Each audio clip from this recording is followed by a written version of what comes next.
Сариг дэхээ наадуулна гэдэг наадгаа.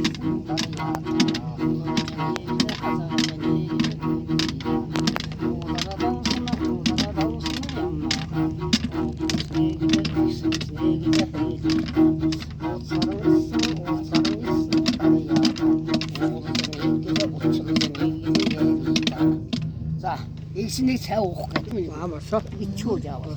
За, ихтэй таны алдан нэрийг асуугаад. Наадыг Ховд аймгийн Жаргалан сумын уугуул Жилгийн хонгороо гэдэг өв тээгч байна би мэдвэ юм. Жилгийн хонгороо гэдэг өв тээгч байна. Ховд аймгийн Жаргалан сумын. Тий. За, та одоо хотод амьдарч байна. Оо, Ховдоос хэлдэг юм. Оо, чиний тол чи миний толдоод авъя. Оо, та бичгүй яв. тий, та өндөр сайн явж ирүү их. Сайн явж ирлээ миний дээ. За, энэ сая сариг дэхээ гэдэг энэ наадуулъя гэх тийм ээ. Тий. Энэ тогдоо наадан бол одоо Энэ алтаа сумнаас үүдэлтэй наадам байна. Алтаа сурц гэдэг хүмүүс анх Янгир ямааг ингэж дураалгаж Янгир ямаанд сариг тэг гэдэг нэг тийм бичсэн биетэй нэг их хөдөлгөөтэй нэг тийм жаахан ишгийн ямаа байдаг. Төвөг дураалгаж хийсэн тийм наадгаа юм одоо. Тэгээд одоо дарагдаа хөвсөд олон жил болны бие сэргээгээд хийдэн жил болж байгаа.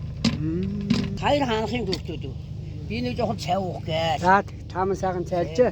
Энэ таны ховд нутгаас авчирсан одоо эцэг өвгдийнх нь Энэ дөрүүд үндэснийг манай ховдын нүн урлагийн гэрээ дөрүүд үндэснийг. дөрөв антай гэр. Миний хүн энүүтэй тулгуундаа тавьж хийсэн тулгуунаа наанаас нь зүүчих юм. Тааман энд бас 10-ага авчирсан байна тийм ээ. Тий. Энд чи 10-ага хуурцгаар ингээд яа. Хуурцгаад аваад ирсэн миний. Хуураад тэр юм юу татсан тэгээд.